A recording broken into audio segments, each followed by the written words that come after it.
It is my privilege to introduce somebody known in this country as real champion of science and technology. When I'm in Washington and you mention the name Senator Mikulski, all the scientists just kind of want to just give her. It's Senator Mikulski, all right? It's a great thing. You know, she should have been a science major somehow. She does more than science. She really does. She has been instrumental in a very significant way, because what she's been able to do is being instrumental in bringing and helping to bring to our state the U.S. Cyber Command, the Navy's 10th Fleet Cyber Command, and the Defense Information Systems Agency at Fort Meade. It's a big deal, folks.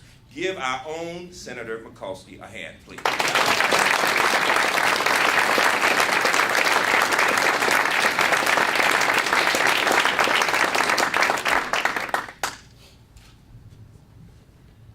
Hi, everybody. Hi there. I'm happy once again to be here on the campus of UMBC, internationally known, internationally recognized, with its dynamic president, and of course our extraordinary Chancellor, Dr. Brett Kerwin. This is a wonderful day, and I'm not going to say a whole lot, but let me tell you why I'm so excited about this. Maryland is it is not becoming, it already is, the epicenter for cybersecurity in the United States of America. And make no mistake about it. We are here and it will stay. And what we're developing here are the jobs that are going to protect America, and the jobs that will never go on a slow boat to China or a fast track to Mexico, because they will determine the safety and security of the United States of America. And I am so excited about the fact that there are key federal agencies here.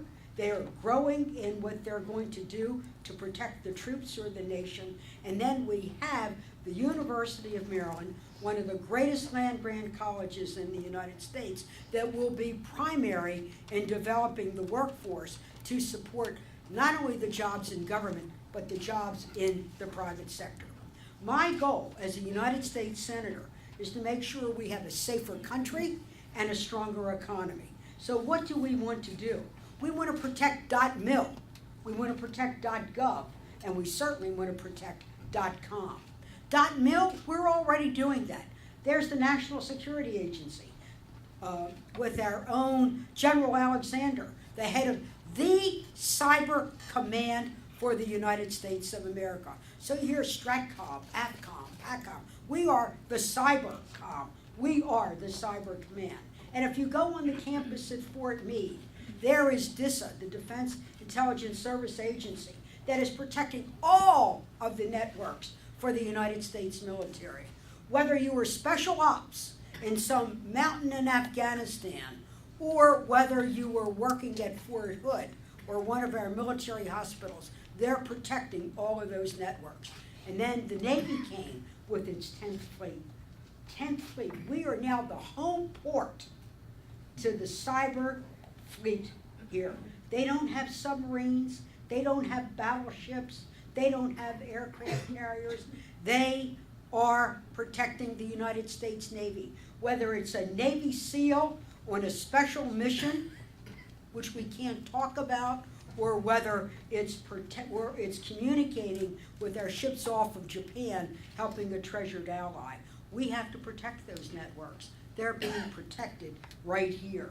Then we're looking at .gov and how to protect .com, our power grid, our financial services, the New York Stock Exchange, NASDAQ, the personal identities of people. We're doing this right here. And how are we doing it? Not only by protecting the .mil, but we have one of the great civilian agencies at the National Institutes of Standards, right over there in Montgomery County. And this is where we are now establishing a cyber tech transfer center. This is where yesterday I stood with the personal representative of the president, his cyber czar, to announce what we call a trusted security card, supported by government, led by the private sector. So we will have the development of a trusted security card, so whether you are an individual or a corporation and you use your computer, you can have a trusted identity, not need 15 passwords. Why? Because of what's going on. We bring in then with the FBI, who is really our cyber cops, looking at to make sure what happened to NASDAQ, preventing crime, and so on. And to give you a sense of the kind of bank heists that are going on, stealing identity, in one Vermont village 2 years ago, Vermont, height of ski season, they have those villages where people ski and have a good time, and lots of B&Bs, and they had their own network. Well, let me tell you, organized crime is now going cyber. There are McMafia cyber crimes out of Eastern Europe, a non-NATO nation. They broke into that business cyber network and stole 28,000 identities in 72 hours. Let me tell you, you don't need a visa to come here to steal your Visa card. Now, what is going on to protect that? It is our government agencies working with the private sector to come up with the new ideas to protect .mil, .gov, .com. But we're here not to grow government. We're here once again to protect our country, and the people who live in it. And by doing this, we're going to build a stronger economy. So what do we need to do this? Well, we need a will, we need a commitment, we need that sense of entrepreneurship that's part of our country. But you need people who are going to develop the important technologies, and you need the workforce to go with it. And this is why we are turning to the University of Maryland, and Dr.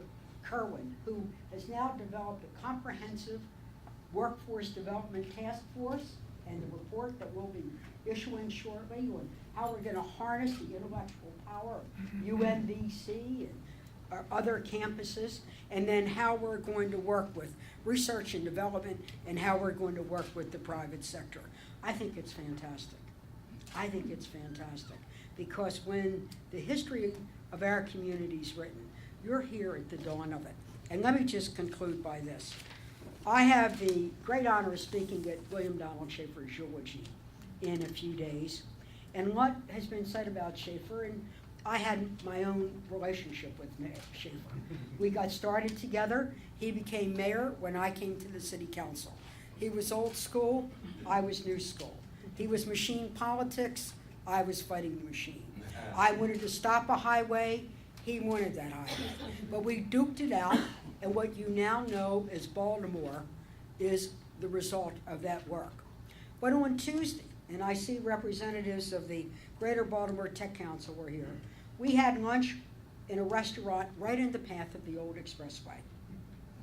And instead of having meetings to stop a road, we were having meetings on how to build a super information highway. This is the new economy. This is the new opportunity. And I believe with the people in this room, we're going to seize the day. And just like we created one Renaissance 30 years ago, we're going to look back and see that this was the beginning of something so spectacular we can only yet envision it and dream about it. And I'm honored to be your senator to help make it happen. Thank you very much.